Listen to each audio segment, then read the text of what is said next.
Hello दोस्तों, मैं सुशील एक बार फिर आपका स्वागत करता हूं आपके अपने YouTube channel the rapid classes for physics में।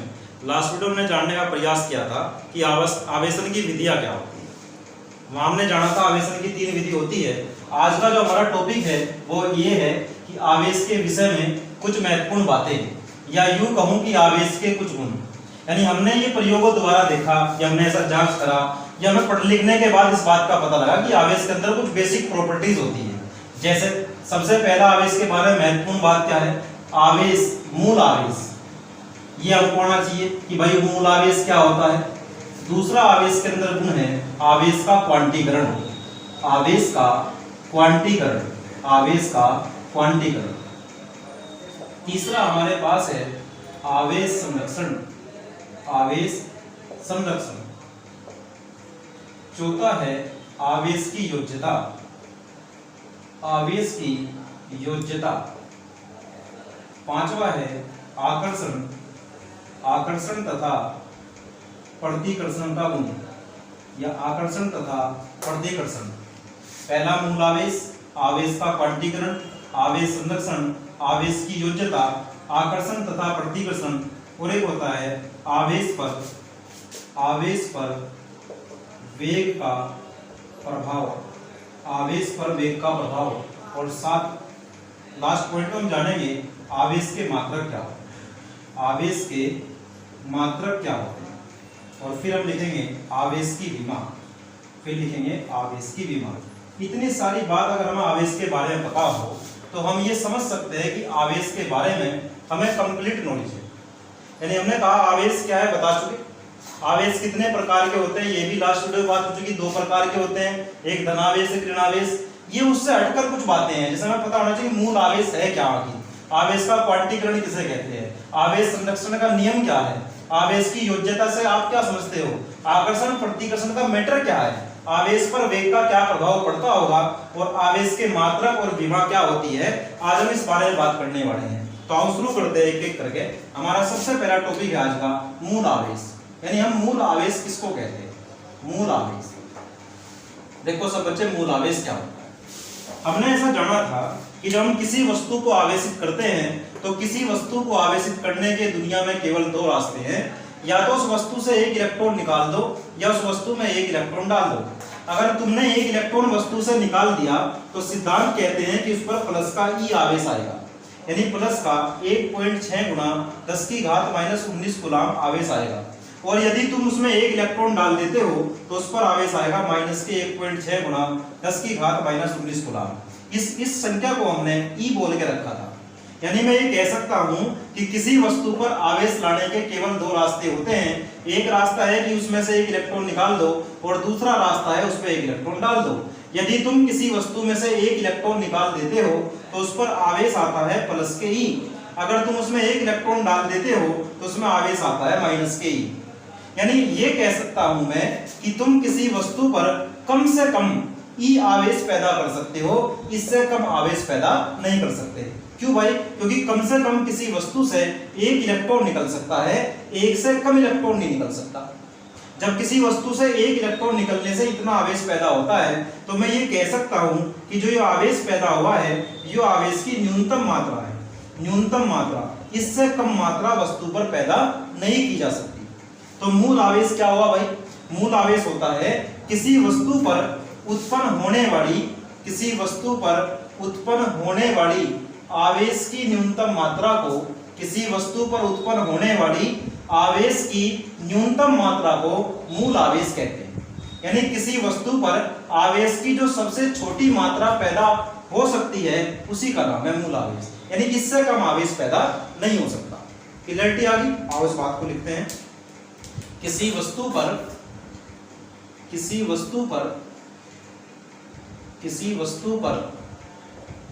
उत्पन्न होने वाली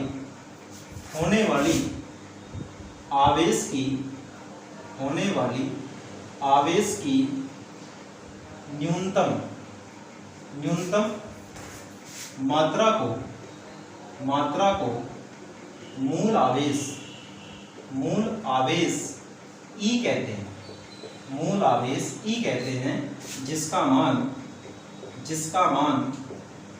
जिसका मान E बराबर होता है 1.6 गुना 10 की घात -19 गुना। ये था मूल आवेश।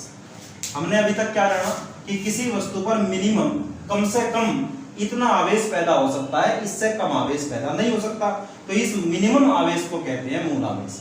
नेक्स्ट परिभाषा क्या है? दूसरी परिभाषा है आवेश का क्वांटीकरण। आवेश का क्वांटीकरण। आवेश का क्वांटीकरण का मैटर क्या भाई? अभी हमने तुम्हें बताया यदि किसी वस्तु से एक इलेक्ट्रॉन निकाल देते हैं तो उस पर आवेश पैदा होता है एक ही। अगर किसी वस्तु से 2 इलेक्ट्रॉन निकाल देते हैं तो उस पर आवेश पैदा होता है 2 ही। अगर किसी वस्तु से 3 इलेक्ट्रॉन निकाल देते हैं तो उस पर आवेश पैदा होता है 3 ही। अगर किसी वस्तु से 4 इलेक्ट्रॉन निकल जाते हैं तो उस पर आवेश पैदा होता है 4 ही। तो तुम ये देख पा रहे होंगे कि जो भी आवेश पैदा होता है वो E के पूर्ण गुणज के रूप में पैदा होता है। कई लोगों का डाउट होगा पूर्ण गुणज क्या? हमने ये पढ़ा था 1 2 3 4 5 ये सब क्या है? ये सब संख्या है। ये सब होती है पूर्ण संख्या। क्या होती है भाई? पूर्ण संख्या। जब ये पूर्ण संख्या किसी राशि की गुणा में लिखी जाती है तो इनको हम कहते हैं पूर्ण गुणज। क्या कहते हैं? पूर्ण गुणज। बात समझ में आई क्या कहा? 1 2 3 4 क्या है? पूर्ण संख्या। जब ये पूर्ण संख्या किसी की गुणा में लिखी जाएगी तो इन्हीं को पूर्ण गुणज कहेंगे। तो तुम कॉमन सेंस लगाओ। हमने कहा एक इलेक्ट्रॉन निकला तो एक ही आवेश आया, एक ही। 2 इलेक्ट्रॉन निकले तो 2 ही आवेश आया, 2 ही। अगर 3 इलेक्ट्रॉन निकले तो आवेश आया 3 ही। अगर 4 इलेक्ट्रॉन निकले तो आवेश आया 4 ही। इसका मतलब जो भी आवेश आता है वो E के पूर्ण गुणज के रूप में आता है। E के पूर्ण गुणज के रूप में। यानी हम ये कह सकते हैं कि किसी वस्तु पर उत्पन्न होने वाला आवेश, किसी वस्तु पर उत्पन्न होने वाला आवेश मूल आवेश के पूर्ण गुणज के रूप में होता है। यानी किसी वस्तु पर उत्पन्न होने वाला आवेश E के पूर्ण गुणज के रूप में होता है। E माने क्या होता है भाई? E माने होता है मूल आवेश। अभी पिछली डेफिनेशन में बताया E क्या होता है? मूल आवेश। यानी किसी वस्तु पर उत्पन्न होने वाला आवेश मूल आवेश के पूर्ण गुणज के रूप में होता है। इसे हम आवेश का क्वांटीकरण कहते हैं। देखो किसी वस्तु पर उत्पन्न होने वाला आवेश मूल आवेश के पूर्ण गुणज के रूप में उत्पन्न होता है। जैसे 1 ही, 2 ही, 3 ही, 4 ही इत्यादि। इसे ही हम आवेश का क्वांटीकरण कहते हैं। ये हमारी सेकंड डेफिनेशन हुई। नेक्स्ट जो हमारी डेफिनेशन है वो है आवेश संरक्षण। इसको जरा सब बच्चे ध्यानपूर्वक सुनेंगे। आवेश संरक्षण है क्या? आवेश संरक्षण क्या है? जरा एक बार तुम सुनो। तुमने अब से पहले छोटी क्लासों में 9th क्लास में तुमने सुना था ऊर्जा संरक्षण। ये तुम बचपन से सुनते आ रहे। एक बार इस डेफिनेशन को बताता हूँ, फिर उसको इसके साथ कोरिलेट करेंगे। हमने कहा ऊर्जा संरक्षण का नियम क्या है भाई? ना तो ऊर्जा को उत्पन्न किया जा सकता है, ना तो ऊर्जा को उत्पन्न किया जा सकता है और ना ही ऊर्जा को नष्ट किया जा सकता है। यानी ना तो हम ऊर्जा को उत्पन्न कर सकते हैं, ना ही ऊर्जा को नष्ट कर सकते हैं। इसी घटना का नाम है ऊर्जा संरक्षण। फिर कर क्या सकते हैं भाई? ऊर्जा को एक वस्तु से दूसरी वस्तु में ट्रांसफर कर सकते हैं, या यूं कहूं कि एक फॉर्म से दूसरी फॉर्म में ट्रांसफर कर सकते हैं। क्या कहा हमने? ना तो ऊर्जा को उत्पन्न किया जा सकता है, ना ऊर्जा को नष्ट किया जा सकता है, बस इसको एक रूप से दूसरे रूप में परिवर्तित कर सकते हैं। सेम यहाँ है आवेश का।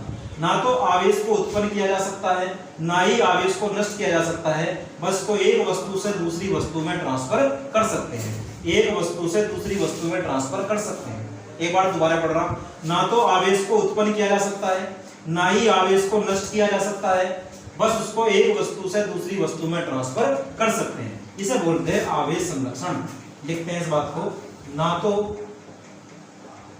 आवेश को उत्पन्न किया जा सकता है, ना ही आवेश को ना ही आवेश को नष्ट किया जा सकता है, नष्ट किया जा सकता है। इसको केवल एक वस्तु से दूसरी वस्तु में स्थानांतरित कर सकते हैं। एग्जाम्पल क्या है इसका? एग्जाम्पल मैंने तुम्हें कई बार पढ़ा लिया कि जब कांच को रेशम से रगड़ते हैं तो कांच पर आवेश आता है। क्यों भाई? क्योंकि कांच में से इलेक्ट्रॉन निकलकर रेशम में जाते हैं। जब कांच में से इलेक्ट्रॉन निकल जाते हैं तो कांच तो हो जाता है धनावेशित और रेशम हो जाता है ऋणावेशित। तो जरा गौर फरमाओ, हमने आवेश को पैदा नहीं किया, आवेश को ट्रांसफर किया। कांच के पास जो पहले इलेक्ट्रॉन नाम का आवेश था वो एक इलेक्ट्रॉन रेशम में चला गया, तो बाई डिफॉल्ट क्या हुआ? ये धनावेशित हो गया, ये ऋणावेशित हो गया। तो ना तो आवेश को उत्पन्न किया जा सकता है, ना ही नष्ट किया जा सकता है। ये बेस्ट एग्जांपल है कि एक वस्तु से दूसरी वस्तु में ट्रांसफर कर सकते हैं। ये इसका उदाहरण है। कोई दिक्कत? हमने 3 गुणों को अभी तक पढ़ लिया कि मूल आवेश क्या होता है भाई, आवेश का क्वांटीकरण किसे कहते हैं, आवेश संरक्षण क्या है। फिर हम नेक्स्ट चौथे की बात करेंगे, एक बार जरा नोट करेंगे।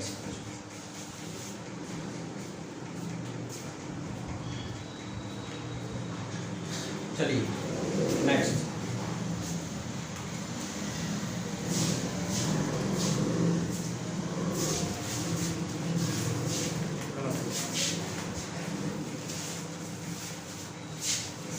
अगली परिभाषा क्या है हमारी? चौथी, आवेश की योज्यता।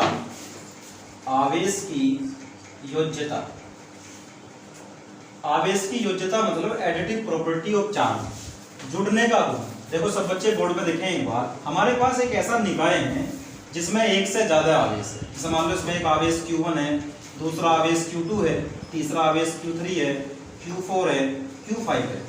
तो इस निकाय का नाम क्या रखूं? इस निकाय का नाम है बहुल आवेशों का निकाय। बहुल आवेशों का निकाय, आवेशों का निकाय। अगर हमारे पास बहुल आवेशों का कोई निकाय हो और तुम उसका कुल आवेश निकालना चाहते हो, क्या निकालना चाहते हो? कुल आवेश। तो तुम्हें क्या करना पड़ेगा? यदि बहुल आवेशों का कोई निकाय हो और तुम उसका कुल आवेश निकालना चाहते हो तो सिद्धांत कहते हैं कि सभी आवेशों को जोड़ दो, सभी आवेशों को जोड़ दो, सभी आवेशों को जोड़ दो। यदि बहुल आवेशों का कोई निकाय हो और तुम्हें कुल आवेश निकालना होता है तो तुम क्या करोगे? सभी आवेशों को जोड़ दोगे। लेकिन जोड़ने का तरीका क्या है? आवेशों को चिन्ह सहित जोड़ना। जैसे प्लस का आवेश है, ये माइनस का आवेश है तो माइनस Q, ये 4 कहीं का आवेश है माइनस का तो माइनस के 4 Q4, ये Q2 ये Q4 माइनस के हैं तो इनको चिन्ह सहित जोड़ना है। क्या कहा हमने? यदि बहुल आवेशों का कोई निकाय हो और हमें उसका कुल आवेश निकालना होता है तो हम क्या करेंगे? कुल आवेश निकालने के लिए सभी आवेशों को चिन्ह सहित जोड़ देते हैं। जब हम आवेशों को या किसी को भी चिन्ह सहित जोड़ते हैं तो ये जोड़ने का नाम होता है बीजगणितीय जोड़। ये जोड़ने का नाम क्या होता है? बीजगणितीय जोड़।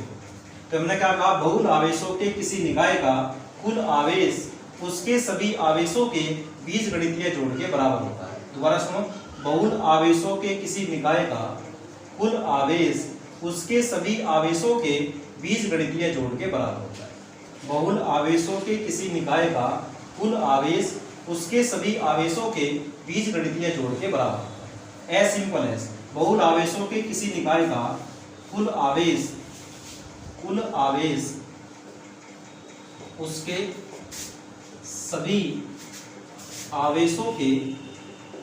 सभी आवेशों के बीजगणितीय जोड़ के बराबर, बीजगणितीय जोड़ के बराबर होता है। इसे आवेश की योज्यता कहते हैं। तो हमारा एग्जाम्पल के तौर पर मान लो हमारा कोई सिस्टम है, इसमें एक आवेश प्लस Q1, दूसरा माइनस Q2, ये Q3, माइनस Q4, ये Q5, ये सभी क्या है? आवेश है। तो हमारा कुल आवेश क्या होगा? कुल आवेश बराबर होगा सभी आवेशों का जोड़ Q1, Q2, Q3, Q4, Q5। कैसे जोड़ा? चिन्ह सहित। इसको बोलते हैं समेशन Q। समेशन क्यू का मतलब होता है सिग्मा क्यू का मतलब क्या होता है, चिन्ह सहित जोड़। बहुल आवेशों के किसी निकाय का कुल आवेश उसके सभी आवेशों के बीच गणितीय जोड़ के बराबर होता है, इसे योज्यता कहते हैं। नेक्स्ट क्या है, पांचवी प्रॉपर्टी क्या है, आकर्षण। आकर्षण तथा प्रतिकर्षण। आकर्षण तथा प्रतिकर्षण, इसका मैटर क्या है भाई, आकर्षण प्रतिकर्षण का। हमने ये बात पढ़ी थी कि मान लो दो प्लस के आवेश अगर पास पास रखते हैं तो वे एक दूसरे को प्रतिकर्षित करते हैं। दो प्लस के आवेश एक दूसरे के पास रखे हो तो वे प्रतिकर्षित करते हैं। अगर एक प्लस का आवेश एक माइनस का आवेश पास रखा हो तो वे एक दूसरे को आकर्षित करते हैं। यानी हमने ये बात जान ली कि अगर समान प्रकृति के आवेश पास पास रखे जाएंगे तो प्रतिकर्षित करेंगे, अगर विपरीत प्रकृति के आवेश पास पास रखे जाएंगे तो वे आकर्षित करेंगे। इनको बोलते हैं सजातीय आवेश। क्या बोलते हैं, सजातीय आवेश, जिन पर एक जाति का आवेश होता है, यानी दोनों प्लस या दोनों माइनस। सजातीय आवेश एक दूसरे को प्रतिकर्षित करते हैं। क्या करते हैं, प्रतिकर्षित। और जो विजातीय आवेश होते हैं, विजातीय का मतलब क्या होता है भाई, विपरीत प्रकृति, एक प्लस दूसरा माइनस, एक माइनस दूसरा प्लस। विजातीय आवेश एक दूसरे को आकर्षित करते हैं। यहां से पता लगा कि सजातीय आवेश एक दूसरे को प्रतिकर्षित करते हैं, विजातीय आवेश एक दूसरे को आकर्षित करते हैं। सजातीय आवेश एक दूसरे को प्रतिकर्षित तथा विजातीय आवेश एक दूसरे को आकर्षित करते हैं। सजातीय आवेश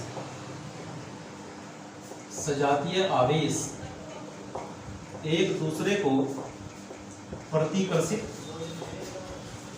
जबकि विजातीय आवेश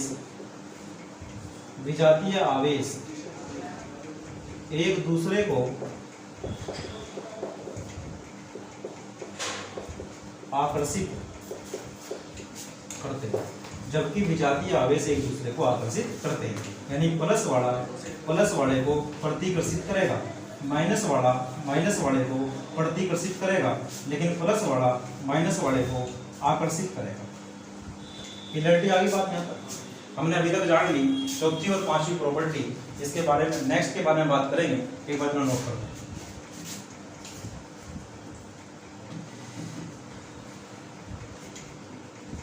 चलिए,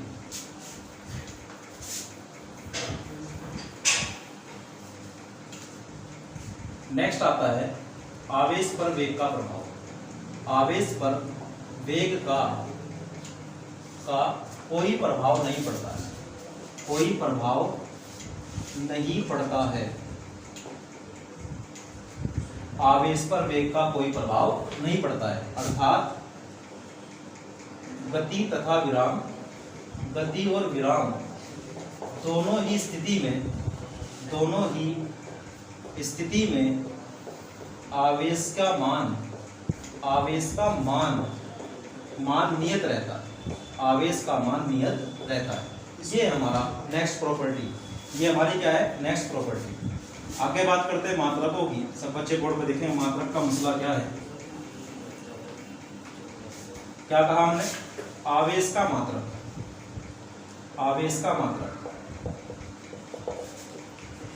आवेश का मात्रक देखेंगे सबसे पहले एमकेएस प्रणाली में आवेश का मात्रक याद कर लेंगे सब बच्चे। इसका मात्रक होता है एमकेएस प्रणाली में कूलाम, और कूलाम को रिप्रेजेंट करते हैं सी से।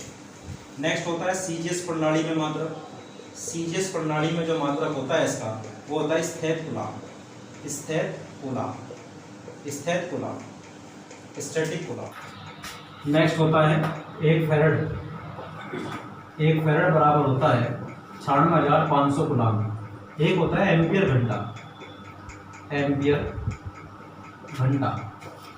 घंटा क्या होता है भाई, 3600 कूलाम। ये थी आवेश के बारे में कुछ महत्वपूर्ण मात्रक। और आगे बात करते हैं, लास्ट पॉइंट हमारा आज की वीडियो का, वो है आवेश की विमा। ये सिंपल है, बहुत ही इंपॉर्टेंट है। आवेश की विमा होती है AT। और अगर इसको ढंग में लिखूं, अच्छे तरीके से लिखो, बीमे विधि का प्रयोग करके नियमों का, mg0, lg0, t की पावर a और a की पावर a, ये होता है आवेश की विमा। कई बार ये भी ऑप्शन में आ जाती है, तो कई बच्चे घबरा जाएंगे कि सर ने तो AT बताई थी और यहाँ कुछ और लिखा हुआ है।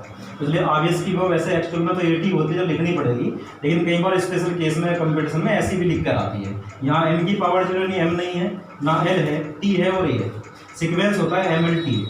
क्लियरिटी आ गई यहाँ तक। दोस्त आज हमने आज की वीडियो में जानने का प्रयास करा कि आवेश की बेसिक प्रॉपर्टीज क्या होती है, आवेश के कुछ महत्वपूर्ण गुण क्या होते हैं। नेक्स्ट वीडियो में हम बात करेंगे विद्युत बल की और कूलाम के नियम की। अगर आपको हमारी यह वीडियो पसंद आती है तो आप इस वीडियो को लाइक कीजिए, दोस्तों के साथ शेयर कीजिए और चैनल को सब्सक्राइब करना बिल्कुल मत भूलिए। आज के लिए इतना ही काफ़ी है, मिलते हैं नेक्स्ट वीडियो में। Thanks for watching.